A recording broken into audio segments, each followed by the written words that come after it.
우리나라 6.25 전쟁 때 인천 상륙작전을 성공시킨 메가더 장군을 여러분은 잘 아실 것입니다.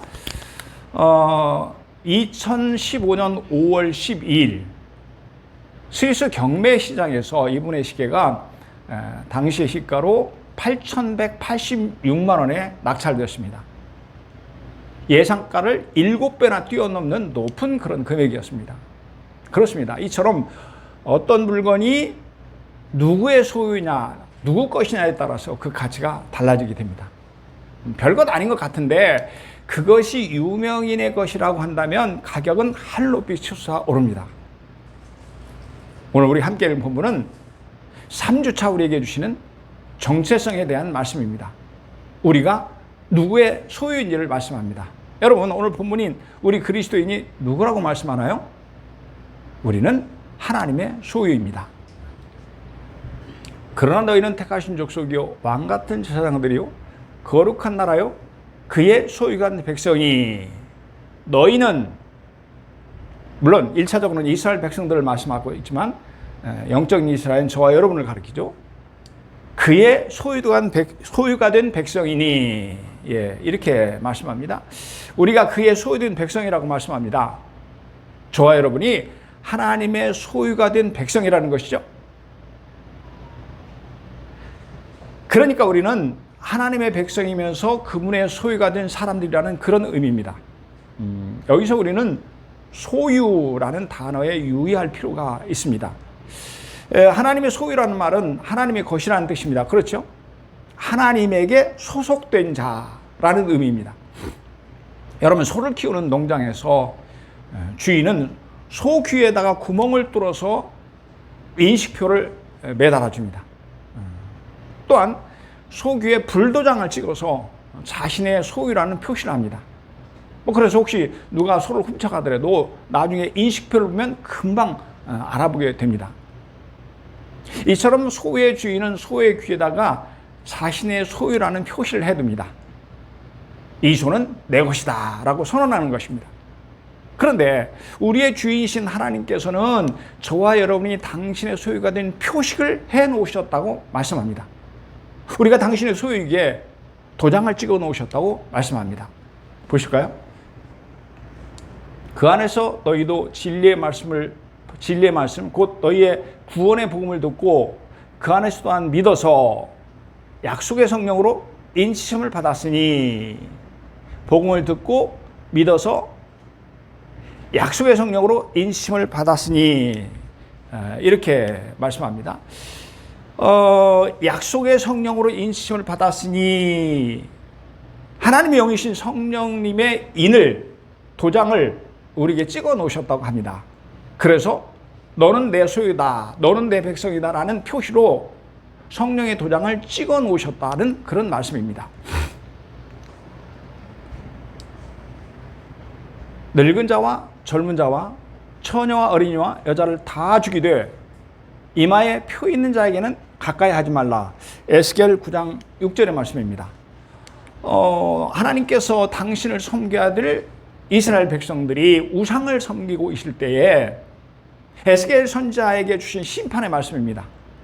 하나님은 모든 자를 다 죽이라고 하십니다. 하지만 예외가 있었습니다. 누구입니까? 이마에 표 있는 자에게는 가까이 하지 말라. 그러니까 이마에 표시가 있는 자입니다. 즉 하나님의 소유이자 당신의 백성입니다. 그런데 에스겔을 통해 선포하신 이 말씀은 종말에 대한 심판의 말씀이기도 합니다. 계시록 9장 4절의 말씀입니다. 우리 천천히 같이 읽겠습니다. 시작. 그들에게 이르시되 땅의 풀이나 푸른 것이나 각종 수목은 해하지 말고 오직 이마에 하나님의 인침을 받지 아니한 사람들만 해하라 하시더라. 오직 이마에 하나님의 도장을 받지 않은 사람들만 죽여라. 이렇게 말씀하시죠. 사랑하는 여러분, 세상 끝날에 하나님께서는 모든 자를 심판하십니다. 그 결과 멸망을 받아 죽음에 이르게 됩니다. 그런데 심판에서 제외된 자가 있습니다. 그게 누구라고 하나요? 하나님의 소유이며 그의 백성입니다. 다시 말해서 이마에 하나님의 도장을 받은 자리입니다. 그래서 하나님께서는 천사들에게 명령하시죠. 오직 이마에 하나님의 인침을 받지 아니한 사람들만 해하라 하시더라. 이처럼 하나님은 우리가 당신의 소유라는 분명한 표시를 해놓으셨다고 말씀합니다. 물론 이 도장은 영적인 것이라 육신의 눈으로는 볼 수 없습니다. 그럼에도 불구하고 분명한 것은 하나님의 백성의 이마에는 하나님의 도장이 찍혀 있습니다. 그러므로 저와 여러분은 확실한 하나님의 소유인 줄로 믿습니다. 아멘. 그렇다면 하나님의 백성들 이마에 그분의 인이 찍혀 있다는 것, 그분의 도장이 찍혀 있다는 이 말씀에는 어떤 의미가 담겨 있는가? 첫째, 하나님께서 철저하게 보호해 주신다는 것입니다. 여러분, 이 나라의 소유, 즉 국가에 속해 있는 물건은 특별히 보물로 지정되어 있습니다. 그렇죠? 혹시 여러분은 우리나라 보물 1호가 무엇인지 아시나요? 동대문입니다. 흥인지문이라고도 그렇게 부르죠. 그런데 사람들이 그곳에 들어가서 마음대로 손을 댈 수 있습니까? 절대로 그렇게 할 수 없습니다. 아무도 손을 대지 못합니다. 만일 발견이 되면, 발각이 되면 처벌을 받게 됩니다. 그래서 그곳에는 24시간 감시 카메라가 돌아가고 있습니다. 그렇습니다. 나라의 소유가 특별 관리되어 보호를 받는 것처럼 하나님의 소유인 우리도 마찬가지입니다. 하나님의 소유인 당신의 백성들, 하나님의 사람들은 특별히 지켜 보호해 주십니다. 여호와께서는 자기 백성을 버리지 아니하시며 자기의 소유를 외면하지 아니하시리로다. 예, 이렇게 말씀합니다. 자기의 소유를 외면하지 아니하시리로다. 하나님은 당신의 소유를 외면하지 않는다고 하십니다. 결코 내버려두지 아니하고 보호해 주신다는 그런 뜻입니다. 24시간 온종일 지켜주신다는 말씀입니다. 그래서 예수님께서도 말씀하십니다. 너희 머리털 하나도 상하지 아니하리라. 아멘. 여러분, 머리털 하나는, 머리카락 하나는 신체의 지극히 작은 부분입니다. 그럼에도 하나님께서는 우리의 머리털 하나도 상치 않게 해주신다고 말씀하십니다. 그러니까 저와 여러분을 철저히 보호해 주신다는 그런 말씀입니다. 또한 성경은 말씀합니다. 여호와께서 너희 출입을 지금부터 영원까지 지키시리로다. 아멘. 내가 물 가운데 지날 때 내가 함께 할 것이다. 강을 건널 때 물이 너를 침몰하지 못할 것이며 내가 불 가운데 지날 때 타지도 아니할 것이요 불꽃이 너를 사르지도 못하리니. 이사야 43장 2절의 말씀입니다. 하나님께서는 당신의 소유인 우리를 철통같이 지켜주신다고 합니다. 머리카락 하나도 상하지 않게 보호해 주신다고 합니다. 지금부터 영원까지 지켜주신다고 합니다. 물이나 불 같은 환란을 지날 때에도 철저하게 지켜 보호해 주신다고 말씀하십니다. 여러분, 아멘입니까? 여러분, 하나님께서 모세를 통해서 이스라엘을 출애굽시킬 때에 그분은 어떻게 하셨습니까? 애굽 왕 바로는 수많은 마병과 군대를 이끌고 이스라엘 백성들을 추격합니다. 그럼에도 불구하고 하나님은 그들을 해치 못하게 하셨습니다. 또한 홍해바다가 갈라져서 그 가운데로 이스라엘 백성들이 지나갈 때에도 하나님은 물의 세력이 그들을 침범하지 못하도록 막으셨습니다. 이처럼 하나님은 애국 군대도 물의 세력도 당신의 백성들을 해하지 못하도록 철저하게 지켜주셨습니다. 완벽하게 보호해 주셨습니다. 그렇습니다. 하나님의 이스라엘 백성이 당신의 소유에게 철통같이 보호해 주셨습니다. 마찬가지로 지금도 하나님께서는 영적 이스라엘인 저와 여러분을 눈동자처럼 지켜 보호해 주실 줄로 믿습니다. 아멘. 또한 하나님의 백성들의 이마에 그분의 인이 찍혀 있다는 것, 그분의 도장이 찍혀 있다는 이 말씀은 구체적으로 어떤 의미인가? 둘째는 하나님의 모든 것을 책임지신다는 것입니다. 말씀드린 대로 국가에 소속된 건물은 나라에서 다 관리합니다. 예를 들면 건물이 낡으면 새롭게 수리하거나 교체합니다. 그렇죠? 이처럼 정부는 국가에 소속된 건물을 전적으로 책임지는 것입니다. 우리 하나님도 그렇습니다. 저와 여러분이 당신의 백성에게 하나님은 우리의 모든 것을 책임져 주십니다. 출애굽한 이스라엘 백성들은 가나안으로 가는 그런 여정에 40년 동안을 광야에서 보내야 했습니다. 여러분, 팔레스타인의 광야가 어떤 곳입니까?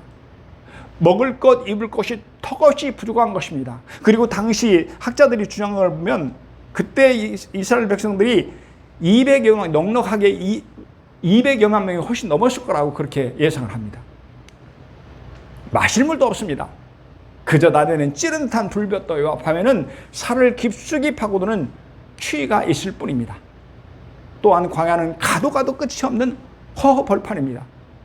그런데 이스라엘 백성들은 그곳에서 참으로 오랫동안 어떻게 살아남을 수 있었을까? 하나님께서 모든 것을 책임져 주셨습니다. 하나님은 40년 동안을 매일같이 하늘의 양식인 만나를 내려서 그들에게 주심으로 말미암아 그들을 살아가게 하셨습니다. 반석에서 물을 내어서 마시게 하셨습니다. 낮에는 커다란 구름 기둥으로 시원한 그늘을 주셨습니다. 그런가 하면 밤에는 불기둥으로 따뜻하게 녹여주셨습니다. 그뿐이 아닙니다. 40년 동안 그들의 옷이 낡아지지 않게 해주셨으며 발의 신이 휘어지지 않게 해주셨습니다. 우리 천천히 같이 읽겠습니다. 시작. 주께서 40년 동안 너희를 광야에서 인도하게 하셨거니와 너희 몸의 옷이 낡아지지 아니하였고 너희 발의 신이 휘어지지 아니하셨으며. 아멘. 그렇습니다. 하나님께서는 친히 당신의 소유인 이스라엘 백성들의 모든 삶을 책임져 주셨습니다. 이처럼 하나님은 영적 이스라엘인 저와 여러분의 삶을 완벽하게 책임져 주십니다. 당신의 소유인 우리의 인생을 푸른 초장, 쉴만한 물가로 인도해 주십니다. 우리로 하여금 행복한 인생을 살게 해 주십니다. 여러분 아멘입니까? 그렇다면 하나님은 왜 이렇게 우리의 모든 것을 책임지시나? 우리가 예수 그리스도의 피로 당신의 백성이 되었기 때문입니다. 그러나 너희는 택하신 족속이요 왕같은 제사장들이요 거룩한 나라요 그의 소유한 백성이니. 말씀드린 대로 너희는 그의 소유, 하나님의 소유가 된 백성이, 이렇게 말씀하죠.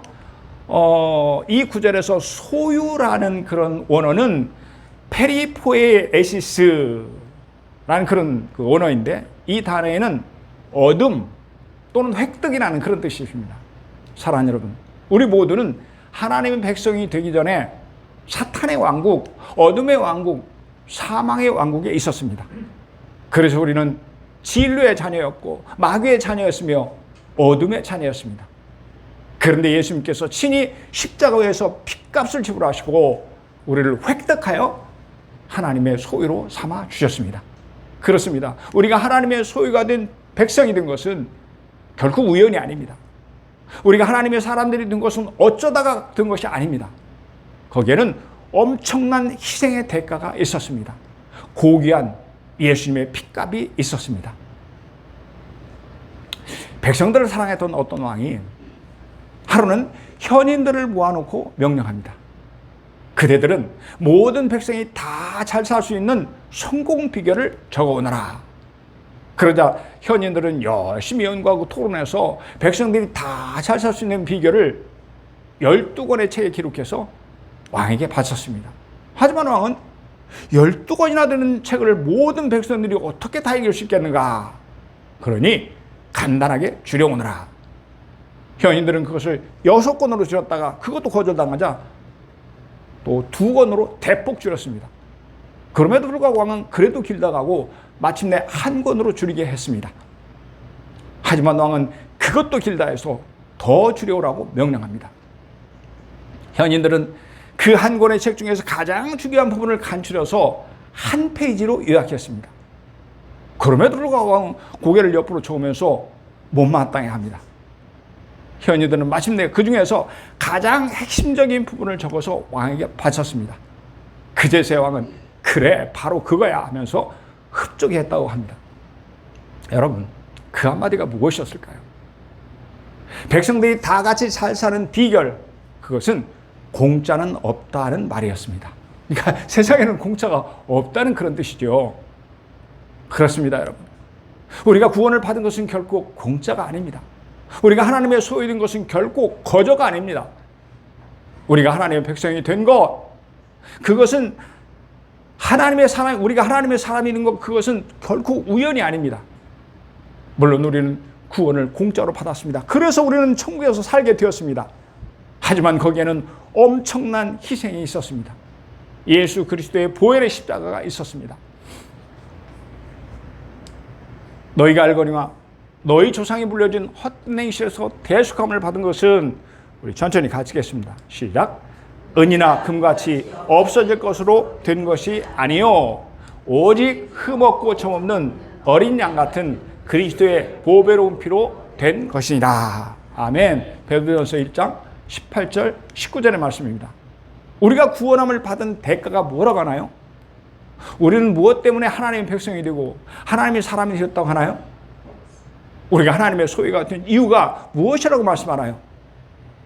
은이나 금같이 없어질 것으로 된 것이 아니요 오직 흠없고 점없는 어린 양 같은 그리스도의 보배로운 피로 된 것이니라. 아멘. 그렇습니다. 오직 흠없고 점없는 어린 양 같은 보배로운 피값이 있었기 때문입니다. 여러분 아멘입니까? 한 곤충학자가 개미를 대상으로 실험을 했습니다. 그는 개미들이 집단으로 모여 사는 곳에 나무 젓가락을 넣고 그곳에 불을 붙였습니다. 그러니까 불이 났을 경우 개미들이 어떻게 대처하는가를 연구하기 위해서죠. 그런데 뜻밖의 일이 벌어집니다. 불을 끄는 방법을 몰라서 당할 것이라는 예상을 깨고 개미들이 일사불란하게 움직이기 시작합니다. 처음에는 불을 발견한 개미가 자신의 몸을 불 속으로 내던졌습니다. 또한 다음 개미들도 역시 불 속으로 뛰어들었습니다. 그러자 불꽃이 점점 약해집니다. 개미의 몸을 이루고 있던 키틴질이 불에 타면서 불꽃을 줄이는 소화물질로 변화된 것입니다. 참으로 놀라운 일이 아닐 수 없습니다. 그렇습니다, 여러분. 불을 발견하고 불 속으로 뛰어들은 개미처럼 예수님은 온 인류가 지옥불에 다 죽을 것을 아시고 차마 그냥 있을 수 없었습니다. 예수님은 우리를 지옥불에서 건지시기 위해서 몸소 십자가를 지셨습니다. 우리를 마귀의 손에서 건지시기 위해서 죽음의 자리에 나아가셨습니다. 우리를 어둠의 왕국에서 건지기 위해서 희생의 자리에 뛰어드신 것입니다. 사랑하는 여러분, 예수 십자가의 크신 사랑으로, 십자가의 희생으로, 십자가의 피로 저와 여러분은 하나님의 백성이 되었습니다. 저와 여러분은 택하신 족속이 되었습니다. 저와 여러분은 거룩한 나라가 되었습니다. 뿐만 아니라 우리가 하나님의 제사장이 된 줄로 믿습니다. 아멘. 그러므로 어둠의 왕국, 사탄의 왕국에 있던 우리가 하나님의 백성이 된 것은 오직 그분의 크신 사랑 때문인 줄로 믿습니다. 아멘. 우리 함께 읽겠습니다. 시작. 하나님이 세상을 이처럼 사랑하사 독생자를 주셨으니. 아멘. 하나님이 세상을 이처럼 사랑하사, 이렇게 말씀합니다. 하나님이 너무너무 우리를 사랑하셨다고 합니다. 하나님이 세상 가운데 있는 우리를 참으로 긍휼히 여기셨습니다. 하나님이 저와 여러분을 너무너무 불쌍히 여기셨습니다. 그래서 하나님께서는 당신의 아들 예수를 십자가에 내주신 것입니다. 그래서 어떻게 되었나요? 그 크신 하나님의 사랑과 독생자 예수 십자가의 희생으로 우리는 소속이 바뀌었습니다. 저와 여러분이 운명이 달라졌습니다. 저와 여러분의 인생의 가치가 고귀한 자로, 고귀하고 존귀한 자로 변했습니다. 아멘. 사랑하는 여러분, 그러므로 우리를 향한 주님의 보혈은 참으로 귀하고 귀한 줄로 믿습니다. 아멘. 이 시간 피아노 반주에 맞춰서 우리 찬송가 257장 마음에 가득 찬 의심을 깨치고 이 크신 사랑을 베풀어 주소서, 우리를 당신의 소유가 되게 하신 하나님을 우리 높이 찬양하겠습니다.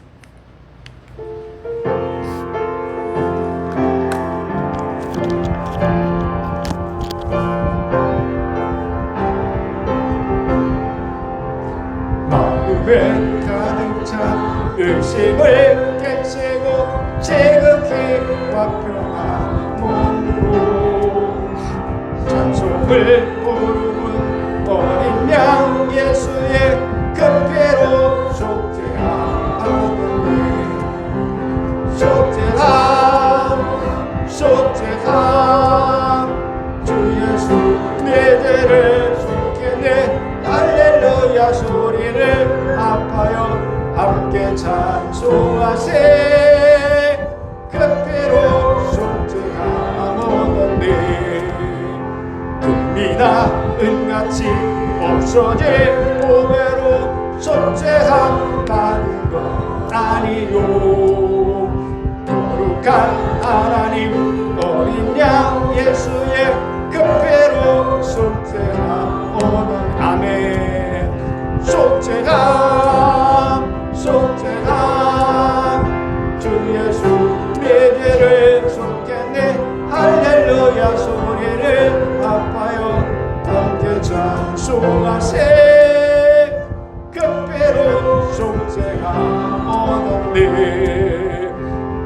같은 죄인이 용서함 받아서 주 앞에 옳다함 얻음은 당신이 믿기는 어린 양 예수의 그 피로 속죄함 얻은 아멘 속죄함 속죄함 주 예수 내 죄를 속했네 할렐루야 소리를 아파요 함께 찬송하세 그 피로 속죄함 얻었네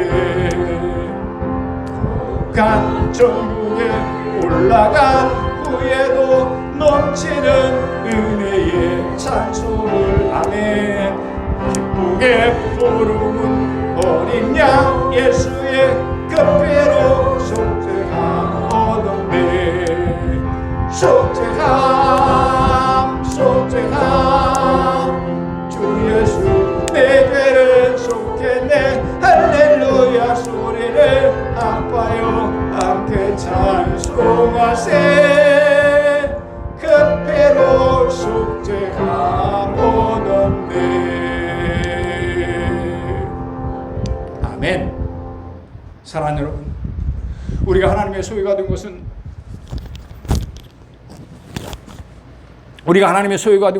그분의 크신 사랑 때문인 줄로 믿습니다. 우리가 하나님의 소유가 된 것은 예수 그리스도 십자가의 희생의 대가인 줄로 믿습니다. 우리가 하나님의 소유가 된 것은 예수 그리스도 십자가 부활의 공로 때문인 줄로 믿습니다. 아멘. 그렇다면 이 크신 은혜를 주셔서 우리를 당신의 백성을 삼으신 이유가 무엇입니까? 오늘 본문에 보니까 하나님의 아름다운 덕을 선포하기 위함이라고 말씀합니다. 우리 다시 한번 보실까요? 그러나 너희는 택하신 족속이요 왕같은 제사장들이요 거룩한 나라요 그의 소유가 된 백성이니 우리 천천히 같이 읽겠습니다. 시작. 이는 너희를 어두운 데서 불러내어 그의 기이한 빛에 들어가게 하신 이의 아름다운 덕을 선포하게 하려 하심이라. 다시 한번 보실까요? 그러나 너희는 택하신 족속이고 왕같은 제사장들이고 거룩한 나라고 그의 소유가 있는 백성인데 그 이유가 뭐냐? 이는 너희를 어두운 데서 불러내어 그의 기이한 빛에 하나님의 기이한 빛에 들어가기 전 이의 아름다운 덕을 선포하게 하려 하심이라. 이렇게 말씀하죠. 우리를 택하신 족속이 되게 하신 것, 우리를 왕같은 제사장 거룩한 나라가 되시게 하신 것, 하나님의 소유가 된 백성이 되게 하신 이유 뭐라고 말씀합니까? 이는 너희를 어두운 데서 불러내어 그의 기이한 빛에 들어가게 하신 이의 아름다운 덕을 선포하게 하려 하심이라. 아름다운 덕을 선포하게 하심이라 해서 이 구절에서 선포에 원하는 엑상겔로인데 그 뜻은 선전하다 또는 선포하다 이런 것입니다. 그러니까 하나님께서는 당신의 아름다운 덕을 선포하고 선전하기 위해서 우리를 선택하셨다고 합니다.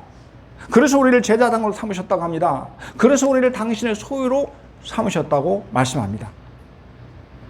또한 바울은 우리에게 구원의 크신 은혜를 베푸신 이유를 이렇게 말씀합니다. 이는 우리의 기업이 보증이 되사 그 얻으신 것을 속량하시고 그의 영광을 하나님의 영광을 찬송하게 하려 하심이라. 그의 영광을 찬송하게 하려 하십니다. 이렇게 말씀하죠.